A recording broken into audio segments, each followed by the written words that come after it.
Alô, povo de Deus, a paz do Senhor. Aqui é seu amigo em Cristo, o pastor Tiago Rocha. Seja muito bem-vindo ao nosso canal. Hoje nós vamos estudar a Bíblia Sagrada, a Escritura, a Palavra de Deus, o nosso manual de vida, a palavra que o Senhor deixou para nós. Hoje vamos falar acerca do Evangelho de Atos dos Apóstolos. Vamos falar um pouco acerca do evangelista Lucas, o apóstolo Paulo que discipula Lucas, seu companheiro na fé. Então fica conosco, é um estudo maravilhoso. Se você ainda não é inscrito no canal, se inscreve aqui no canal, ativa o sininho para não perder as suas notificações, coloque seu comentário, sua pergunta, sua crítica também aqui embaixo, que vai ser muito importante nos dar esse engajamento, saber a sua opinião. Mas chega de conversa, vamos...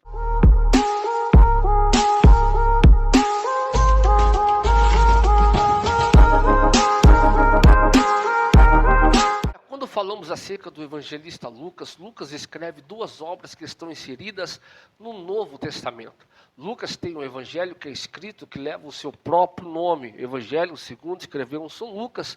Nós temos também Atos dos Apóstolos. Atos dos Apóstolos que vem após o evangelho segundo escreveu João, o apóstolo João, que também foi escrito por Lucas. Atos dos Apóstolos, que conta como foi o início da igreja primitiva, os primeiros cristãos, como foi a vida dos apóstolos após a ascensão de Jesus Cristo, depois que Jesus Cristo retorna aos céus, como foi a descida do Espírito Santo, como foi a abertura de igrejas em diversas cidades e regiões. Tudo isso está inserido em Atos dos Apóstolos.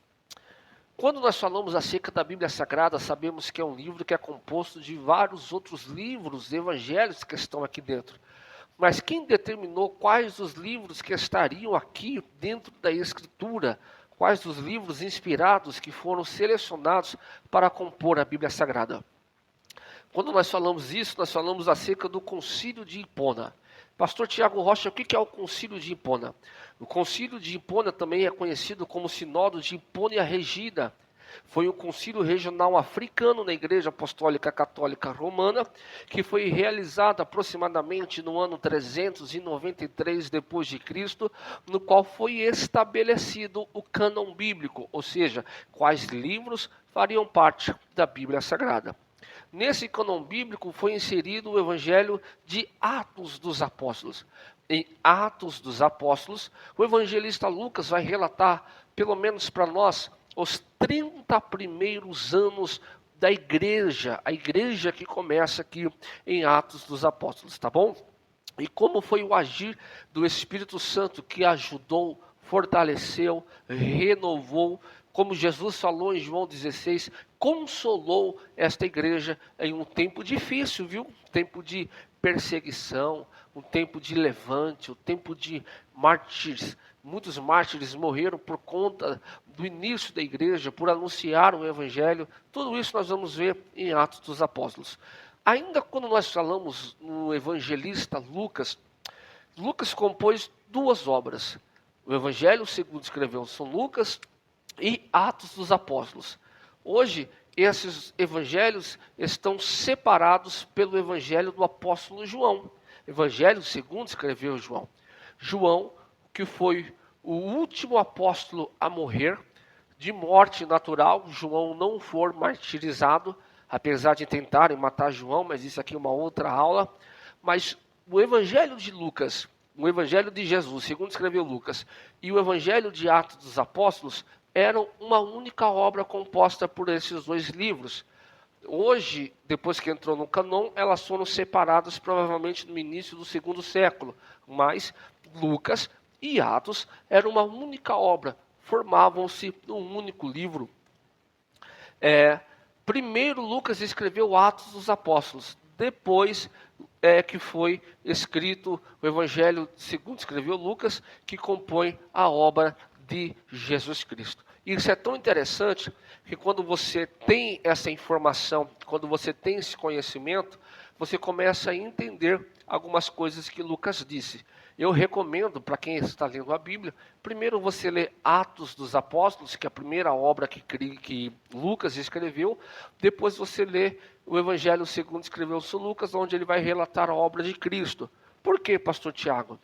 Porque se você ler, por exemplo, Lucas capítulo 1, Lucas capítulo 1 diz que Zacarias, que era grávida com Isabel, Isabel era estéril, Zacarias foi consumar o seu chamado sacerdotal, foi realizar o seu chamado sacerdotal, foi oferecer uma oferta de incenso no templo, porque a sorte tinha caído sobre ele.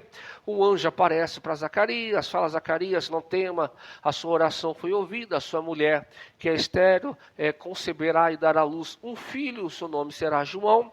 Isabel engravida de João, 6 meses depois, Maria fica gestante de Jesus, e Lucas 1 diz que quando Isabel vai visitar Maria, não, ao contrário, perdão, quando Maria vai visitar Isabel, o João que estava no ventre de Isabel fica cheio do Espírito Santo, e Lucas diz, e sua mãe também fica cheia do Espírito Santo.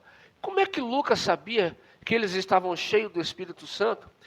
Ainda na gestação de João e de Jesus, se o Espírito Santo só foi revelado lá em Atos. Por conta disso, Lucas escreve primeiro Atos dos Apóstolos e depois ele escreve o Evangelho que leva o seu nome, onde ele conta a obra de Cristo, tá bom?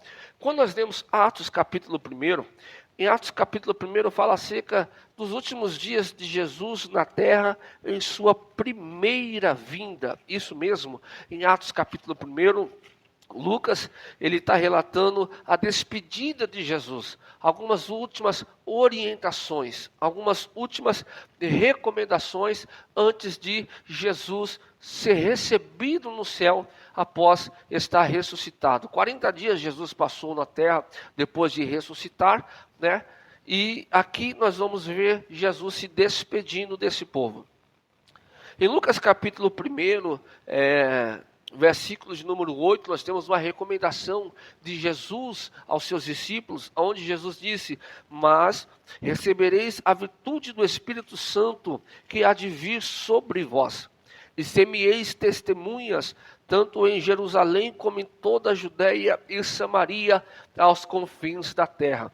Essas palavras de Jesus remetem também à profecia do profeta Joel, lá no livro de Joel, capítulo 2, no versículo de número 28, onde Joel disse assim: e há de ser que depois derramarei do meu espírito sobre toda a carne, e os vossos filhos e vossas filhas profetizarão, os vossos filhos terão sonhos, e os vossos jovens terão visões. Perceba que essa profecia de Joel, Jesus está lembrando e dizendo: vai acontecer, vão receber a virtude do Espírito Santo. E Jesus dá uma orientação: e quando isso acontecer, sedeis minhas testemunhas, tá bom?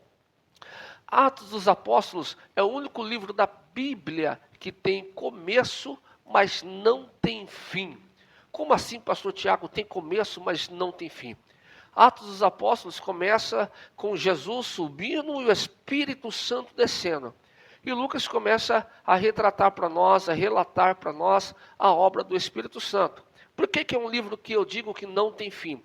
Porque o Espírito Santo começa a agir em Atos capítulo 2 de uma forma mais explícita, notória, visível, porém, ele não deixa de trabalhar quando acaba o último capítulo de Atos dos Apóstolos. Não, ele está trabalhando até os dias de hoje. Quando nós lemos lá Atos 28, Atos 29, e nós vamos lendo todo o evangelho aqui de Atos dos Apóstolos, nós vamos vendo a manifestação do Espírito Santo. O evangelho aqui acaba, a história na Bíblia escrita por palavras acaba, mas a obra do Espírito Santo não. Ela é contínua até os dias de hoje, e somente até a vinda de Jesus Cristo. Então, Atos dos Apóstolos é um livro que tem início, mas não tem fim, porque até hoje o Espírito Santo continua sendo derramado nos corações das pessoas.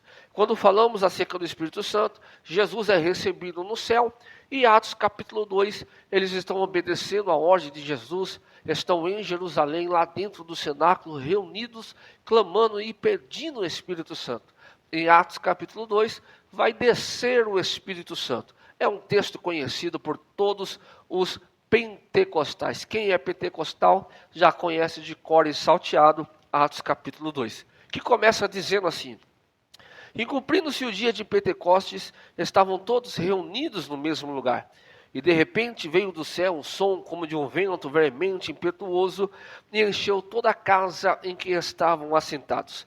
E foram vistas por eles línguas repartidas como de fogo, as quais pousaram sobre cada um deles, e todos foram cheios do Espírito Santo e começaram a falar em outras línguas, conforme o Espírito Santo lhe concedia que falasse. Em Atos capítulo 2, se cumpre o que Jesus disse, o que o profeta Joel disse, o que a Bíblia já predizia, a descida do Espírito Santo. O Espírito Santo, ele veio e encheu todos que estavam ali reunidos, buscando, o esperando veementemente a promessa ser cumprida. O que é ser cheio do Espírito Santo? Porque aqui, perdão, eles foram cheios do Espírito Santo. O que é ser cheio do Espírito Santo? Ser cheio do Espírito Santo, na verdade, é você ser revestido de poder. É você receber uma capacitação sobrenatural para a realização daquilo que Jesus ordenou. O que Jesus ordenou? De todas as coisas que ele ordenou, lembra de Atos capítulo 1, verso 8, parte B? Ser-me-eis testemunhas, tanto em Jerusalém como em toda a Judéia, Samaria e principalmente até os confins da terra. Jesus disse: vocês vão ser testemunhas de tudo que vocês viram eu fazer, realizar. Vocês vão testemunhar que eu morri, que eu ressuscitei. Vocês vão testemunhar dos milagres, das curas e principalmente da mensagem que eu preguei. Só que hoje, para nós fazermos isso, precisamos ser revestidos de poder. E como é que eu sou revestido de poder, pastor Tiago? Quando eu sou cheio do Espírito Santo. Porque o Espírito Santo, ele me capacita a fazer coisas as quais sozinho eu não conseguiria. O Espírito Santo, ele me capacita a alcançar, a fazer, a pregar, a exercer com excelência os dons e os chamados de Deus para a minha vida. Ele me capacita a fazer. Sem essa capacitação, esse revestimento de poder, nós não conseguiríamos nada. Você quer ver um exemplo claro nisso na Bíblia? O apóstolo Pedro.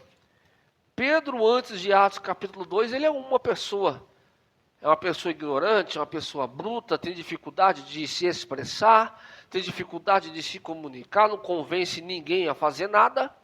Mas em Atos capítulo 2, Jesus pega esse diamante bruto que é o apóstolo Pedro e diz: o meu Espírito Santo vai te lapidar.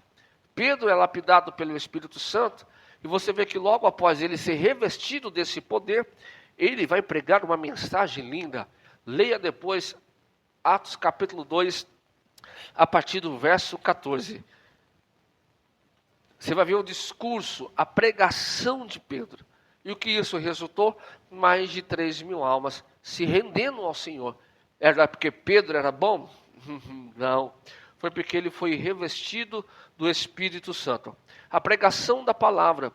Pedro se colocou em pé com os outros 11, levantou a sua voz e disse: homens judeus, e todos que habitais em Jerusalém, seja isto vos notório, e escutai as minhas palavras. Pedro está pregando. Depois que Pedro prega, olha o que acontece em Atos capítulo 3. Atos capítulo 3, nós vamos ver uma junção de atitude de palavra. Porque o ministério de Jesus, ele teve essa junção de palavra e ação. E assim tem que ser na vida do cristão. Não é só palavra, mas ação também. Por quê? Atos capítulo 3, Pedro está subindo junto com João, a hora nona, para fazer uma oração no templo. E o que é que tinha no templo? Um coxo que estava lá, há muito tempo e pedindo esmola. Quando esse coxo, ele viu Pedro e João subindo a escada da porta formosa, E essa porta não era qualquer porta, a porta famosa era uma porta de 15 metros, feito de puro bronze, que foi importado da cidade de Corinto. Era a porta principal, onde os levitas ficavam nas escadarias da entrada do templo, nessa porta, cantando o que o salmista chama de cânticos dos degraus. Então não era qualquer porta. Pedro está subindo, quando Pedro e João estão subindo, o coxo olhou e disse: epa, vou pedir esmola. Quando eles pedem esmola para Pedro, o que Pedro responde em Atos capítulo 3, verso 6? Eu não tenho prata e não tenho ouro, mas o que eu tenho, isso eu te dou. Em nome de Jesus Cristo Nazareno, levanta-te e anda. Pedro liberou uma palavra, mas ficou só na palavra? Não. O coxo andou depois da palavra? Não. O que colaborou para o milagre acontecer? Pedro verbaliza, ele lança a palavra no mundo espiritual. Ele dá uma ordem espiritual para aquele coxo, mas logo após, no versículo 7, diz: e tomando-o pela mão direita, o levantou, e logo os seus pés e tornozelos se firmaram. Então Pedro, além de falar, ele agiu, ele tomou uma atitude. Então, na vida do cristão que é cheio do Espírito Santo, não é só falácias, não é só verbalizações, mas principalmente ações, atitudes. Eu falo e eu estendo a mão. Você que é missionário, você que é líder de departamento de missões, olha que texto lindo para você aplicar na igreja, para você ensinar os membros, as pessoas que vêm aos cultos de missão. Não é só falar, não é só orar, eu preciso agir, estender a mão para que o coxo se levante. Atos capítulo 3, Pedro prega. Perdão, meus irmãos. E quando isso acontece, irmãos, o milagre do coxo, que estava muito tempo na porta formosa, vira algo notório. Como diria os dessa geração, a notícia viralizou. A notícia se espalhou. O coxo foi curado. E a multidão se ajuntou para ver. Quando a multidão se ajunta para ver, Pedro, que está cheio do Espírito Santo, revestido de poder, que recebeu capacitação dos céus, junto com os outros discípulos, prega a palavra de novo. Olha a importância da palavra. Você vê que o que fez a igreja crescer aqui em Atos, pelo menos nesses 3 capítulos que nós já lemos, foi palavra, atitude, são virtudes de quem é cheio do Espírito Santo. Então você, pastor, você dirigente de igreja, você líder de departamentos, você quer que aquilo que está em suas mãos cresça, não precisa inventar nada. É só pregar a palavra. Olha que coisa linda. Numa época onde ninguém ainda conhecia o Evangelho, eles estão trazendo uma nova mensagem, boas novas, uma mensagem nova para essas pessoas que não estão acostumadas a ouvir algo diferente da cultura que elas estão acostumadas a ouvir. E elas foram perseguidas por isso, mas a igreja cresceu através da palavra, dos sinais, das atitudes, que são virtudes de quem é cheio do Espírito Santo. Finalizando Atos capítulo 3. Quando os apóstolos pregaram, a multidão se reuniu, se converteram. Sim, a igreja começa. Isso incomodou o sistema. Porque toda vez que uma igreja que prega a palavra, ela vai incomodar o sistema. Porque o sistema quer monopolizar as pessoas. O sistema quer controlar a mente das pessoas. Igual fizeram no século XV e XIV, quando Martinho Lutero, aquele monte que se converte, quando lê a carta de Paulo aos Romanos, quando ele prega as 95 teses, as 95 indulgências contra um sistema, porque ele bateu de frente com o sistema que estava controlando a mente do povo. A história se repetiu desde o início da igreja primitiva.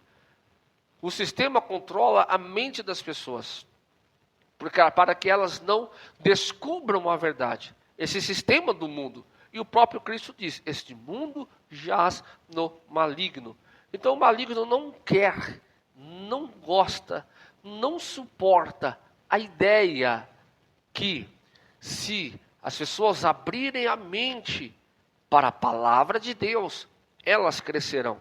A igreja está crescendo e está incomodando o sistema. E quando incomoda o sistema, ele não se cala, ele vem para cima da igreja.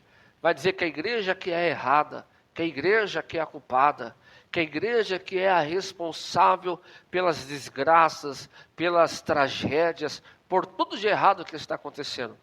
Quando o sistema se levanta contra os apóstolos que estão pregando a palavra, porque estão vendo que estão perdendo uma grande massa, que está caindo as escamas dos seus olhos, e elas estão se convertendo ao evangelho, olha o que eles fazem em Atos capítulo 4, verso 3. Lançaram mão deles, colocaram eles na prisão até o dia seguinte, porque já era tarde. O sistema foi lá, prendeu os apóstolos e jogou eles na prisão, dizendo, vamos prender, porque aí eles vão se calar. Ô irmão, ô minha irmã, meu amigo, minha amiga, quem é que cala alguém que é cheio do Espírito Santo, revestido de poder e capacitado para fazer o que tem que fazer? Ninguém para. Sabe o que eles fizeram? Quando foram presos, eles pregaram na prisão. Eles pregaram dentro do cárcere. Pregaram dentro da cadeia, eles pregaram. E o que foi que aconteceu? Atos capítulo 4, versículo 4. Muitos, porém, dos que ouviram a mensagem, a palavra, creram. E chegou o número desses homens a quase 5.000 pessoas. Os apóstolos ganharam, nesse momento, mais almas para Jesus na prisão do que na Porta Formosa, lá do templo. Atos capítulo 2 eram quase 3.000. Atos capítulo 4 subiu o número para quase 5.000 pessoas convertidas ao Evangelho. Tudo isso através da pregação da palavra. Por isso que eu, como professor, como pastor, eu tenho que te dizer, prega a palavra. Seu ministério vai crescer, sua igreja vai crescer. Prega a palavra. Não abre a porta para o mundo entrar. Não é o mundo que tem que entrar na igreja, é a igreja que tem que entrar no mundo. Não é o mundo que tem que influenciar a igreja, é a igreja que tem que influenciar o mundo. Não é o mundo que dita a moda que os crentes, que o povo de Deus deve usar, mas é a igreja que ensina o mundo da forma correta de se vestir. Pastor, mas roupa não leva ninguém para o céu, realmente, mas quem é do céu sabe o que vestir, com decência, com elegância, com pudor, de forma respeitosa. Infelizmente, nós estamos vivendo dias em que, para ter um crescimento da igreja, os seus líderes abriram as portas e o mundo entrou. Confundiu a cabeça dos que estavam dentro. Misturou e arrancou-os para fora. E os que ficaram, muitos ainda ficaram perdidos, sem saber o que está acontecendo. E Deus vai cobrar desses líderes, Deus vai cobrar desses pastores, porque Deus confiou o rebanho a você, pastor. Não abre o teu olho, não abre a porta da igreja para o mundo entrar, mas faz como Deus falou, as portas do inferno não vão resistir. Vá com os dois pés no peito de Satanás, abre as portas deste mundo, prega o evangelho, faz o que está em Atos 1, versículo 8. Mas vamos lá, eu vim aqui para dar aula. Cresceram. E olha o que diz o verso 8 do capítulo 4. Então Pedro, cheio do Espírito Santo, lhe disse. Pedro continuou pregando. Quando Pedro continua pregando, porque mais de quase 5.000 almas se converteram, o sistema ficou doido. O sistema ficou inconformado. No verso de número 21 do capítulo 4, eles ameaçaram mais ainda, mas não achava motivo para castigar eles por causa do povo. Olha o que aconteceu. O povo que se converteu não aceitava eles estarem presos e iam interceder a favor deles. Por quê? Tudo isso por causa do milagre lá de Atos capítulo 3. Porque o povo dizia assim, olha só, Atos 4, 22. Pois tinha mais de 40 anos que aquele homem estava naquele estado de saúde. E ele foi curado. O que aconteceu quando o povo entrou no meio da briga? Soltaram os apóstolos. Olha o que acontece quando uma igreja se une, o sistema se rende. Quando uma igreja se une, o sistema se rende. Então a igreja não pode se render ao sistema, é o sistema mundano que tem que se render à santidade da igreja. Soltaram eles, verso 23. E quando soltaram, eles continuaram a pregar. Ainda aqui em Atos capítulo 4, você vai ver aí Ananias e Safira, a igreja cresceu em palavras, ações, sinais do Espírito Santo, de forma que voluntariamente as pessoas iam aos pés dos apóstolos e entregavam ofertas voluntárias para ele. Atos 4:34. Não havia, pois, entre eles nenhum que passava necessidade, porque todos possuíam bens ou casas, e vendiam-as, e traziam o preço do que fora vendido, e depositavam aos pés dos apóstolos. E os apóstolos faziam o quê? Repartia-se cada um segundo a necessidade que tinha. Esse povo que se converteu, vendiam seus bens, levavam dinheiro aos apóstolos, e os apóstolos se repartiam com aqueles que não tinham. Isso é igreja. É repartir com quem não tem. Eu tenho, vou ajudar quem não tem. Eu já consegui, então vou ajudar quem não conseguiu. Não é esse sistema egocêntrico, antropocêntrico que nós estamos vivendo hoje. Isso nunca foi igreja. Onde os grandões estão cada dia mais ricos, porque estão deturbando esta palavra, usando essa palavra para encher seus bolsos mercenários na fé. Enquanto o povo está passando necessidade. A proposta não foi essa. A proposta que está em Atos capítulo 4 foi que, realmente, eles traziam as ofertas para a igreja, mas a igreja repartia com quem não tinha. Tá bom? Nós vamos para Atos capítulo 5, na parte 2 da história de Atos, tá bom? Você ficou comigo aqui no capítulo 1, no capítulo 2, no capítulo 3 e no capítulo 4, mas para essa aula não ficar muito extenso, nós encerramos essa primeira parte aqui e depois nós vamos dar sequência do capítulo 5 em diante. Então você que ficou até agora, se inscreva aqui no canal para ajudar a gente, apoie a gente aí, que Deus abençoe a sua vida, tá bom? Fique com Deus, paz do Senhor Jesus.